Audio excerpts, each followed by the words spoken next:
Hello children, hope you all are fine in home. So last class we discussed about evolution of computer. Last class we discussed abacus, Napier-Vaughan, Pascaline, difference engine, analytical engine, tabulating machine, Mark 1, ENIAC, EDSAC and UNIVAC. I hope you all are visit that video and you studied that video carefully and prepared the note. So this is our second lecture. Here we will discuss about some modern computer. Nowadays, that is last class we discuss about the history of the computer. So how this computer evolution happened, that things we studied. But this class we will discuss about the modern computer. So the modern computer, see, today were introduced in year 1982. In the year 1982, this modern computer today we are using. These are all personal computer. Nowadays the computer we are using, these are known as the personal computer. And last class I told you about the father of the computer. Father of modern computer is Charles Babbage. Charles Babbage is known as the father of computer. He gave the concept of programmable and computer for the first time. Okay, there I told about that input, output, memory, and the processing unit. All these things I told you in last class. In that analytical engine, this concept came. The difference engine and analytical engine is given by the Charles Babbage. For that reason, he is known as the father of modern computer. So, what in daily life you are using the modern computers? Nowadays you are using the modern computer. It is not. It is in your daily life for general purpose. You are using the modern computer. This is a desktop computer, laptop computer, smartphone, tablet. All these are the modern computer. So, what do you mean by desktop? Desktop is a computer. It is designed to be used on desk or table. This computer you can kept in a table or in a desk. In lab we are using desktops. It cannot be taken here and there easily. We cannot take the desktop from one place to another place very easily, because we have to take with CPU, monitor, keyboard, mouse, all these things we have to shift to other place. So it is not easy to move from one place to another. We have to fix one places like one table we are fixed and we are using. You see the desktop computer in school, at homes, in office. In all these places, you are seeing our desktops. The desktop computer is also known as personal computer. For personal purpose, we are maximum time we are using, and one person it is using by one person. For that reason, it is known as personal computer. So laptop. Nowadays, laptop become very popular because it is small in size. We can take one place to another place, and if power is not there also we can use by battery backup. A laptop is a small in size and you can easily place it in your lap. You can place in your lap. For that reason it is called laptop. And nowadays some people are for mobile phone, so that some palm top it is coming, which kept in palm, that is known as palm top they are telling. So it is we kept in lap. For that reason it is known as laptop. So it has battery that can be recharged by the electricity. We can recharge and we can use.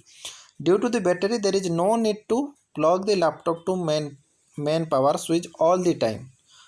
For we do not need for all the time. We do not need to put charge.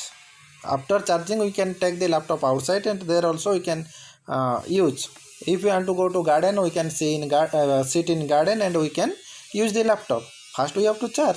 So because there is a battery is there, so we do not face more problem. But we cannot do in this desktop because desktop need continue power supply. So you can easily carry a laptop with yourself. So it is the benefit of laptop when we are using laptop. So then we can classify the computer in broadly. If we classified the computer, then types of computer, there are different types of computer according to speed, size and memory. This classification is done by comparing the speed, size and memory this classification are there. There are broadly 4 classification. One is known as microcomputer, then mini computer, mainframe computer, and supercomputer. Nowadays some computers are coming like quantum computer. This research is going on.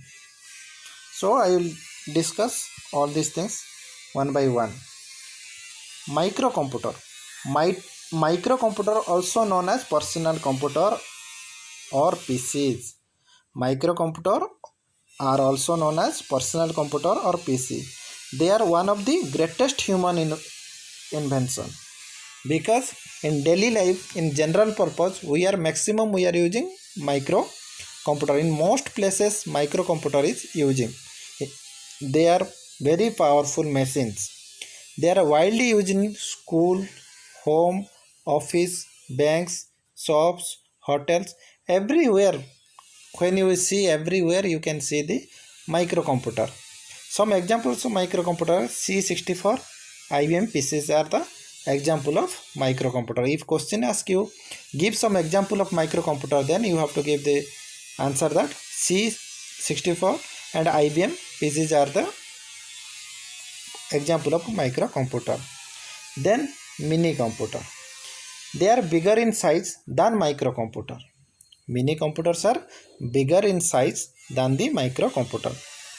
They have several hundred users can use it at the same time. In microcomputer or in personal computer, one person can use the system at a time. But in mini computer, several hundred users can use it at the same time. Some example of mini computer: VAX and PDP-8. If question came, give some example of mini computer, then you have to write VAX and PDP-8 are the example of mini computer. Then mainframe computer. They are big computers with large memory and high speed. Mainframe computers are high speed and large memory. They have large memory in that computer.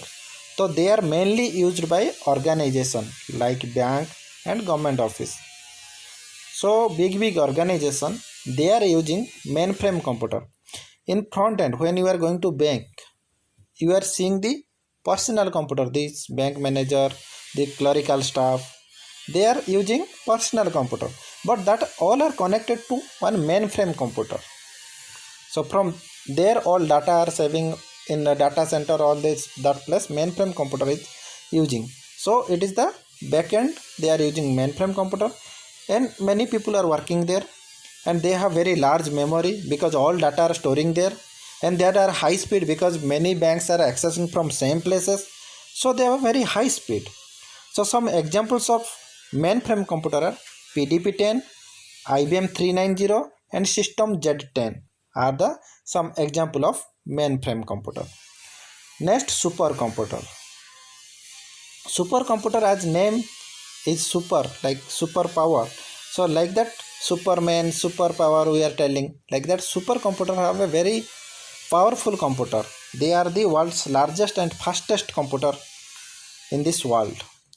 They can process huge amount of data within a second. In a flops, within a second, they can process large amount of data. They are used in weather forecasting, defense, space research, all these things.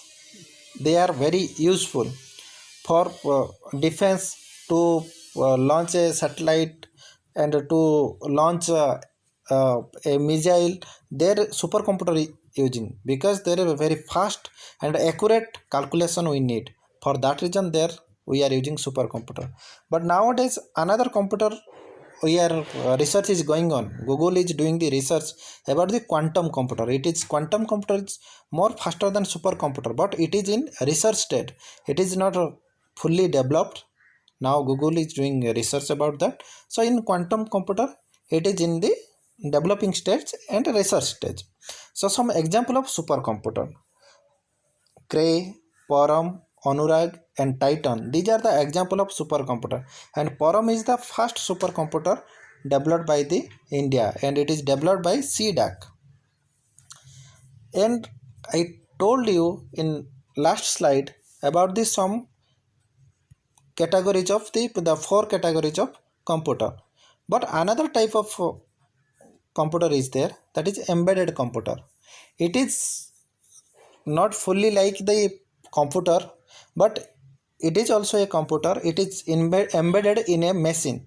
Embedded computer is a small computer. It is fixed inside a machine to perform a particular task.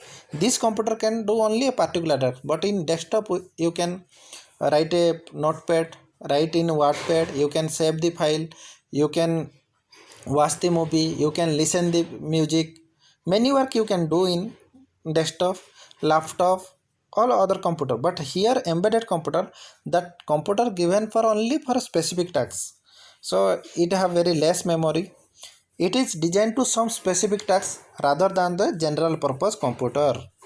So it is categorized differently. And some example of embedded computer, like glucometer. This is the image of glucometer to check the sugar of the people. So Kindle to read the books, and GPS receiver for GPS. And some example daily life you are using, like washing machine, air condition. There these are the embedded computer. In washing machine you can give that a white cloth only, dry only, like that. These are the embedded computer. A small chip is fixed there. These are the small computer and fixed, and they can do a specific task. For that reason it is known as embedded computer. At last we will discuss some of the facts. So last class I told you about the punch card and vacuum tube. So punch cards are the paper or wooden cards. It may be paper or maybe wooden cards containing several holes. In that card we have holes. We are telling punching machine. In library we are using punching machine punch for the paper. So like that, a punch in that paper or wooden box we have to punch. It is sometimes we are doing by the hands or by the machine. So that time punch cards are used. It is the early stages we are using punch card for the represent the data, but nowadays these are not using. Lastly it is used in 2012 for the voting purpose. In voting machines they are using punch card, but after 2012 they are not using the punch card, and that is also specific purpose they used in 2012, and now they are not using any punch cards. Then vacuum tube. Vacuum tube, last class I told you about the vacuum tube. In NIC we are using vacuum tube. Vacuum means it is a created vacuum one glass which is vacuum. Here no air is there. Suppose this is the glass and there is no air is there. Two rods are there. One is cathode rod, another is anode rod, and we are supplying the power. So this electric current when goes through, then that vacuum tube is working. So this is the working principle of vacuum tube. And this vacuum tube is a glass tube from which all the air has been removed. For that reason they create a vacuum. It is an electronic component that allow the free passage of electric current. Then their electric current is passing. So here in NIC we are using 18,000 vacuum tubes, and slowly nowadays vacuum tubes also not used, because after the transistor came, resistor came, so nowadays vacuum tube is not in use. So nowadays mini computer are not much used. Next point, nowadays mini computer are not used because this it is because now we are using microcomputer, supercomputer, mainframe computer, but we are not using mini computer. So mainframe computers were first developed by company name IBM. Anybody ask you which company developed the first mainframe computer, then you have to tell that IBM developed the first mainframe computer. Then the Param, Pratyush, Mihir and Anurag, these supercomputer have been developed in India. You have to proud that the Param, Pratyush, Mihir and Anurag, these all supercomputers are developed in India. So this is the image of the vacuum tube. This is working principle of vacuum tube. Thank you for